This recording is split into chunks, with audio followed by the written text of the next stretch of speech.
I've made a deep six-figure sports card gamble through an auction house, and I need your help to predict what you think is going to happen.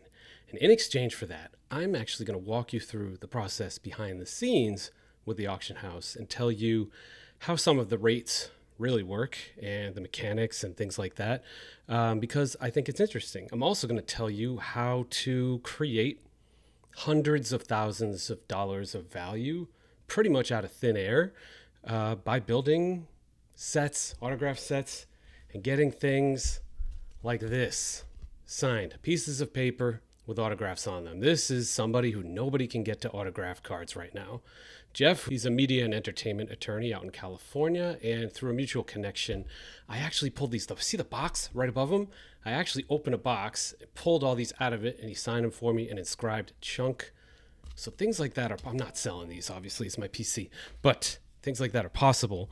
And that's nothing, right? That's just whatever, a little bit of value on cards. But you can start creating $500,000 sets with like 50K in capital. And that starts to become no joke, where you can't do that in the stock market. There's not many places in the world you can do that. So I'm actually going to walk you through my history of set building, because so many of you have asked, Nick, how the hell do you do this? And how the hell do you learn how to get stuff signed from people that don't sign? Most people have no idea. They just see whatever you see on a feed or television or whatever. They don't realize that every player, there's a certain way to get to him. And I'm going to walk through that. And I'm going to show you what this leads up to, which on February 21st, I don't know when I'm going to air this, but February 21st at 10 p.m., we're going to get our answer to one of the sets I've put at auction. And I'll be watching with popcorn. All right, so autograph sets. How did this start? I first got into the hobby and I was totally discombobulated. I didn't know what I was doing. I was just getting a bunch of random stuff. LeBron rookie, KD rookie, just stuff I liked. An AI rookie signed, didn't even know what it was, whether it's, Superfractor or not. And it was kind of a disaster. I ended up correcting most of those mistakes and liquidating and consolidating. But what I learned along the way came from a massive mistake. And that mistake was doing an off eBay trade. What a wonderful idea at the time. It was like 2019 or 20. I had a pretty high grade Kareem Abdul-Jabbar rookie, 1969 top, sort of a signal for what was to come at the end of this video. So I had that. At the time, he wasn't signing his full name. I had convinced them to do it for me for a little bit of extra, and I was selling them and making bank on eBay. And this guy wanted to do a trade PSA 7 Jordan rookie for it. I'm like, hell, why not? We do it off book. I send the card. He sends the Jordan. The Jordan doesn't look good. I send it back to PSA. They're like, and then they damage the thing and drill a hole through it so you can't resell it. And the label was just flipped around, and it was a complete mess. And so the guy felt bad, and in exchange he gave me a raw 1986 Fleer deck, and every card except for Jordan.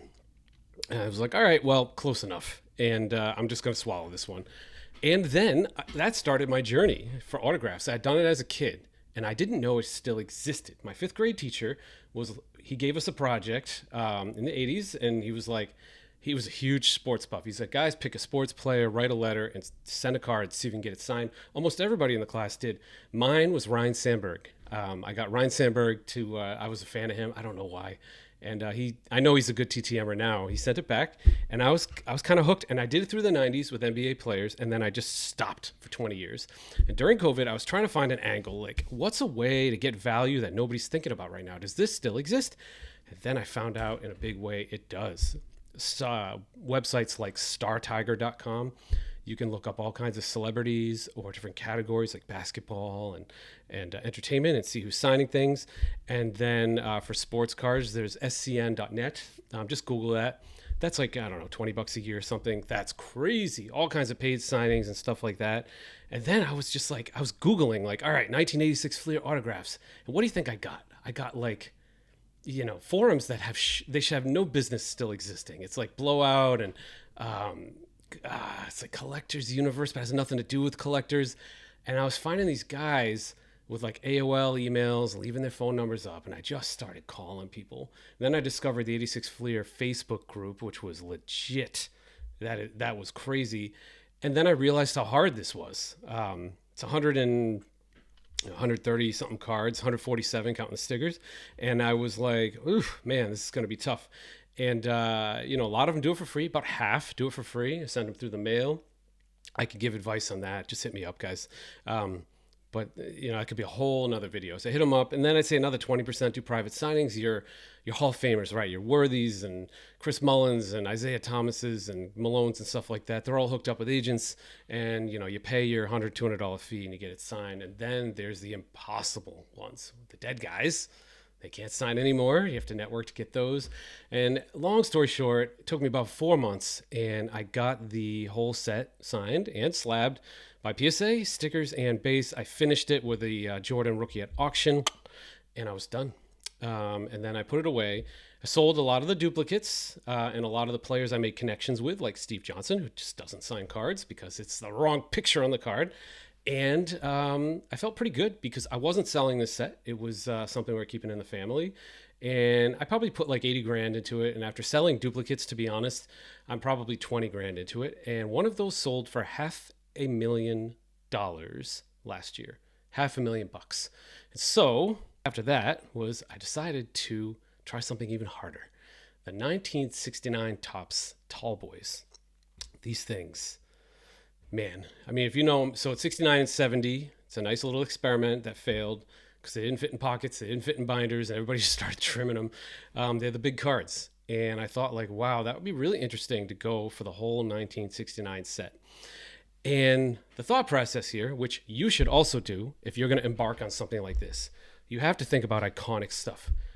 I'm a hoops guy, so it's like 1957, 1961, 1969, 1986. And then now, you got your different eras, 2003, 2012. You pick a set. And so I picked that one.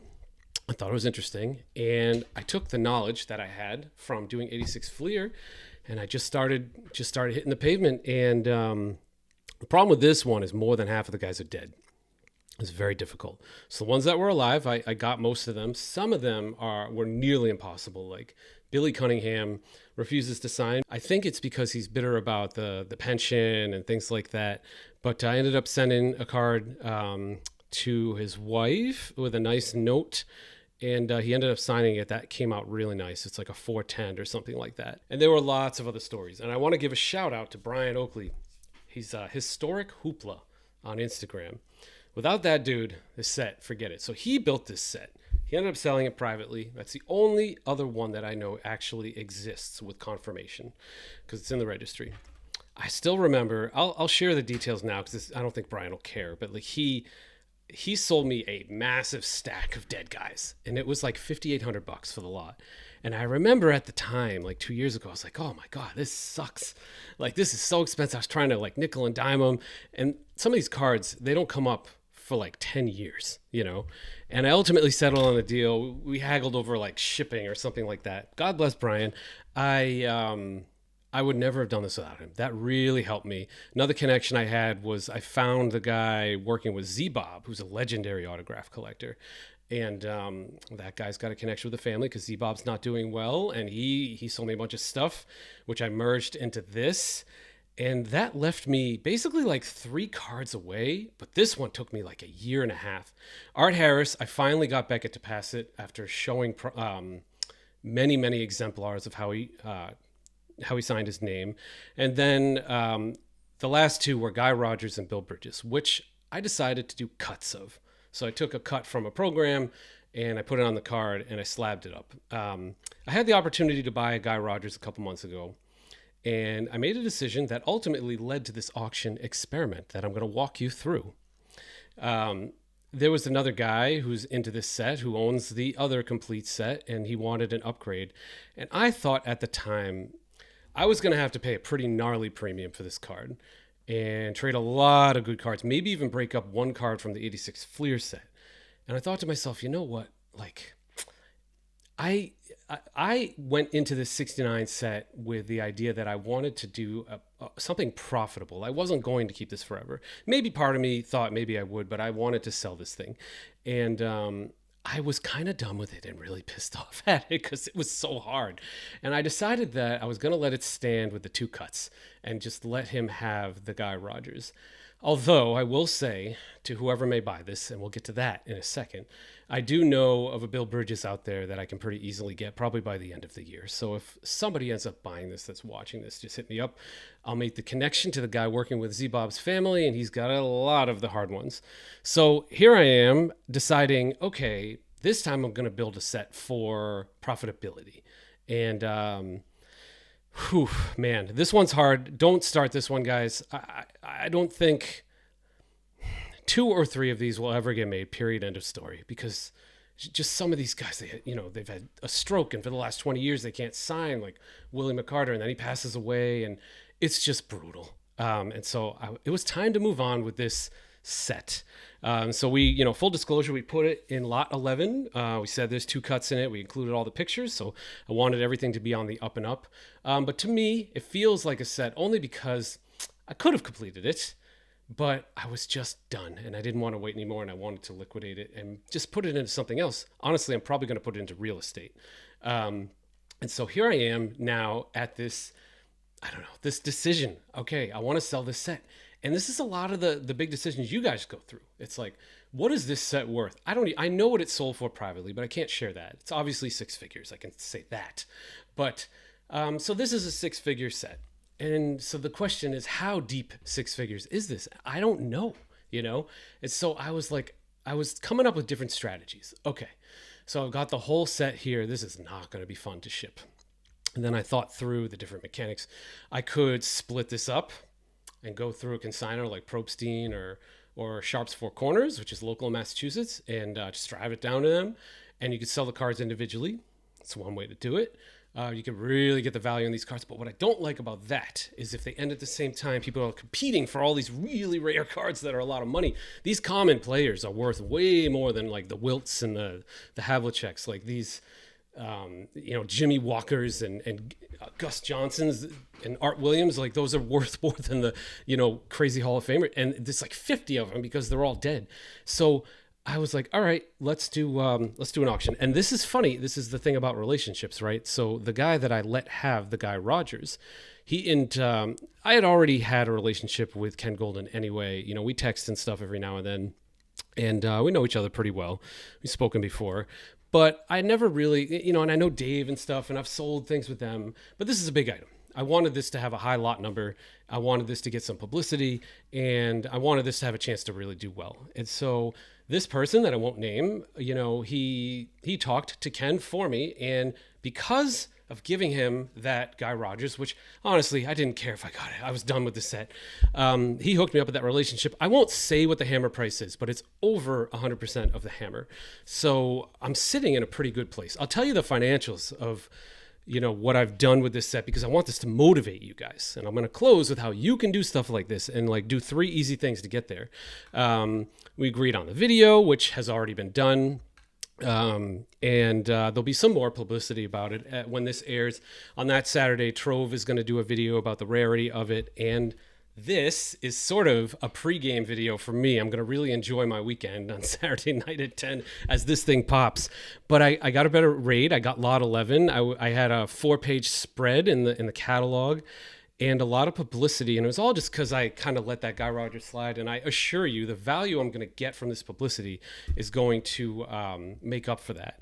And so here we are right now. As I'm looking at the screen, it's at 71,000.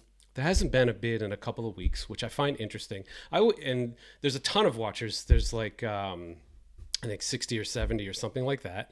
And like a classic auction, we've got a day and a half to go, and most of the action seems to happen at the end. I know there's a lot of people interested in this, both privately and otherwise. Some people are actually grouping up. So it's going to be fun to watch. I'm into this set. It's hard to say now. I probably put 48 grand into it or something like that, or maybe 45. And there's some duplicates I sold. So I don't know. It's like 30 or something like that. Plus the time, all the envelope licking and the, that stuff and writing notes. And so it's at 71 right now. And I've almost doubled my money with the buyer's premium and everything. And I don't think it's going to finish at 71, Let me know. I don't know. What do you guys think it finishes at? If you're watching this after, it's not really fair. But I feel like it's going to go I don't know. I feel like 125 or 150 is pretty fair for this thing. But you never know, because this is one of those unicorn things where they just don't exist, and I don't see them being built anymore. So part of this channel, I kind of want to like open the kimono and show you guys my thought process and what I did and the financials behind crazy things like this. But the bottom line is just you can do a lot with autographs. I don't want you guys to be stuck on modern and parallels and rainbows and stuff like that.